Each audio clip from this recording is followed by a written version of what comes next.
गिलगित बल्तिस्तान में कल होने वाले इलेक्शन के लिए पोलिंग स्टेशंस पर अमले की तैनाती और पोलिंग के सामान की तरसील का सिलसिला जारी।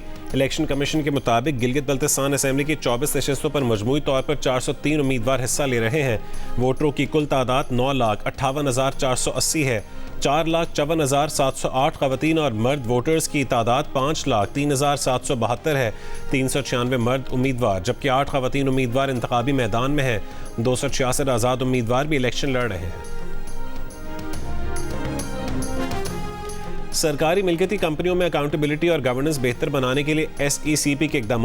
सरकारी कंपनियों की जानिब से सालाना रिटर्न्स और मालियाती गोश्तवारी जमा न कराने पर कार्रवाई। SECP के मुताबिक 36 सरकारी मिल्कियती कंपनियों को जारी 58 शोकॉज पर प्रोसीडिंग मुकम्मल कर ली गई।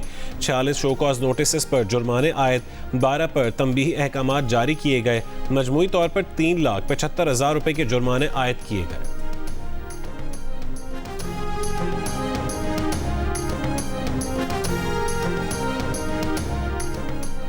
अमरीका और ईरान के एक बार फिर एक दूसरे पर हमले। अमरीका का आज सुबह सवेरे ईरान में गोरख और जजीरा कश्म में रडार तंसीबात को निशाना बनाने का दावा। अमरीकी सेंटकॉम ने कहा है कि आपना हुर्मुज़ और खलीजी ममालिक की तरफ दागे गए मुतादिद बैलिस्टिक मिसाइल और ड्रोन्स को रोक दिया है। हमले में किसी अमरीकी एहलकारों को नुकसान नहीं पहुंचा।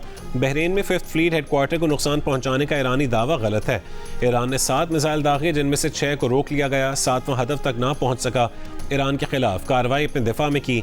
ईरान के पासदारान इनकलाब का कहना है कि अमरीकी हमले के जवाब में खित्ते में मौजूद अमरीकी फ़ज़ाई अड्डों को मिसाइलों से निशाना बनाया।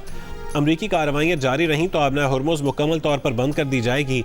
आबना हुर्मुज़ की मुकम्मल बंदिश का जिम्मेदार अमरीका होगा।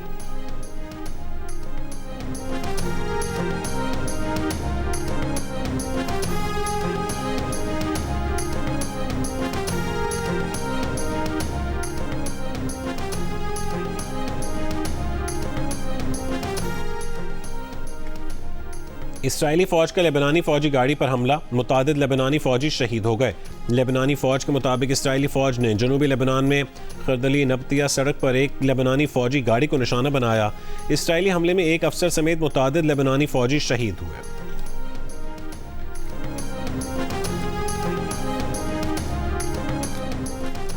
सदर ट्रंप को आबना हुर्मुज़ दोबारा खुलवाने के लिए आर्जी मुआहदे की ज़रूरत है। ये ईरान पर दबाव की पॉलिसी के खात्मे और महवर मुज़ाहमत की फतह है। ईरानी सुप्रीम लीडर के मुशीर ख़ारजा उमूर डॉक्टर अली अकबर विलायती का रद्द-ए-अमल। कहा कि ईरान के ताकतवर होने से मुतालिक मगरिब का पुराना ड्रोना ख्वाब अब हकीकत बन गया है। ईरान मज़ीद मजबूत हो रहा है और तस्वीराती नक्शा दोबारा तश्कील दिया जा रहा है।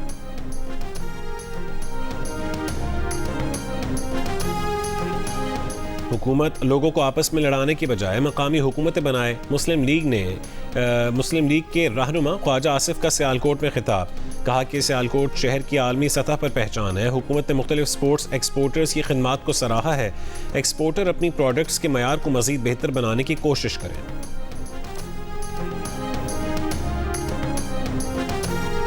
पेट्रोलियम लेवी लगाना किसी जुल्म से कम नहीं। पेट्रोलियम मसनूआत पर लेवी ख़त्म ना की गई तो हड़ताल की कॉल देंगे। जमात इस्लामी का ऐलान।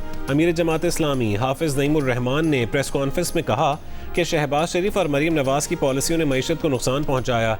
हुकूमत IMF के सहारे टैक्स वसूल कर रही है।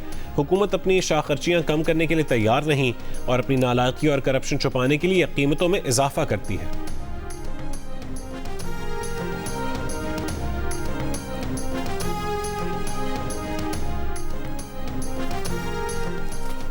पंजाब के काश्तकार की तकदीर बदल चुकी, अच्छे दिन आ चुके हैं। पंजाब के काश्तकार की सहूलत के लिए हर इकदाम करेंगे। वज़ीर आला पंजाब मरीम नवाज ने कहा है कि पंजाब के 4 अजला में मॉडल एग्रीकल्चर मॉल कायम और मज़ीद 10 अजला में मॉल कायम करने का हुक्म जारी कर दिया है। पंजाब के तमाम अजला में मरहला वार मॉडल एग्रीकल्चर मॉल बनाएंगे। बेनज़ीर इनकम सपोर्ट प्रोग्राम लाखों गरीब खानदानों के लिए एक अहम सहारा है। खुदारा शहीद बेनज़ीर भुट्टो से जो बुग़्ज़ है उसका इंतकाम पंजाब के गरीब आवाम से ना लें। पीपल्स पार्टी के रहनुमा नदीम अफजल चंद का राना सनाउल्लाह के बयान पर रद्द-ए-अमल। कहा कि राना सना का बयान अफसोसनाक और गरीब दुश्मन जहनीत की अक्कासी करता है। BISP आलमी सतह पर कामयाब समाजी तहफ़्फ़ुज़ के मॉडल के तौर पर सराहा गया है। प्रोग्राम की शफाफियत की गवाही IMF, एशियन बैंक और बड़े तहक़ीक़ाती इदारे दे चुके हैं।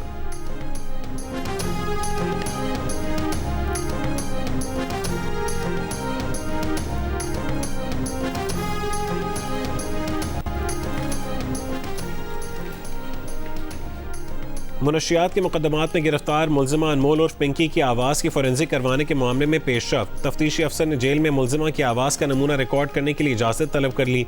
मुलजिमा ने दौरान तफ्तीश वॉइस नोट की तस्दीक से इनकार किया था। तफ्तीशी अफसर का कहना है कि मुलजिमा की आवाज़ और वॉइस नोट का फोरेंसिक ज़रूरी है। फोरेंसिक से वॉइस नोट के असल होने की तस्दीक हो सकेगी।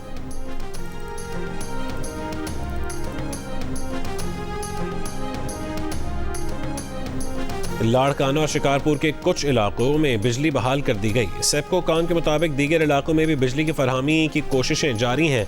मुतासिर 5 ग्रिड स्टेशंस को मुकम्मल तौर पर फ़ाल कर दिया गया। 4 दीगर मुतासरा ग्रिड स्टेशंस की बहाली का काम तेज़ी से जारी है। घोटकी में आंधी के बायस पोल्स गिरने से 6 रोज़ से बिजली की मुअत्तल बिजली आज शाम 5 बजे तक बहाल होने का इम्कान है।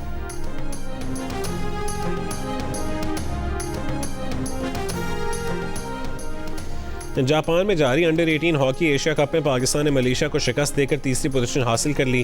पाकिस्तान अंडर 18 टीम ने कांसे का तमगा जीता। तीसरी पोजीशन के मैच में पाकिस्तान ने मलेशिया के खिलाफ 3-0 से कामयाबी हासिल की।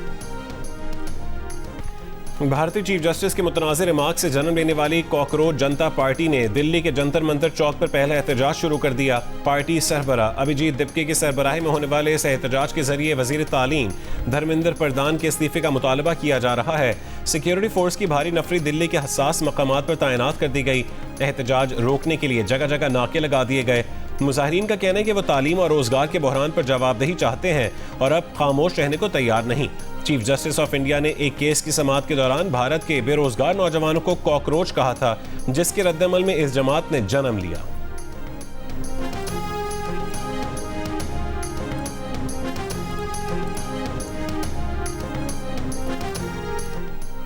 एमनेस्टी इंटरनेशनल ने इसराइल से गजा के कमाल उद्वान अस्पताल के डायरेक्टर डॉक्टर हसाम की फौरी रिहाई का मुतालबा किया है। एमनेस्टी की सेक्रेटरी जनरल एग्नेस कालामार्ट ने बयान में कहा कि ये अपील इन खबरों के सामने आने के बाद की है जिसमें कहा गया है कि इसराइली हुकाम ने डॉक्टर हसाम को कैदे तन्हाई के वार्ड में मुंतकिल कर दिया है।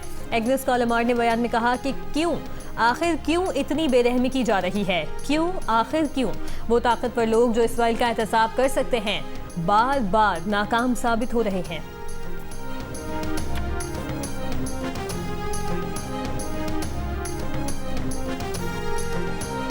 नाइजर के सहरा में गाड़ी खराब होकर फंसने वाले 50 अफराद प्यास से हलाक हो गए।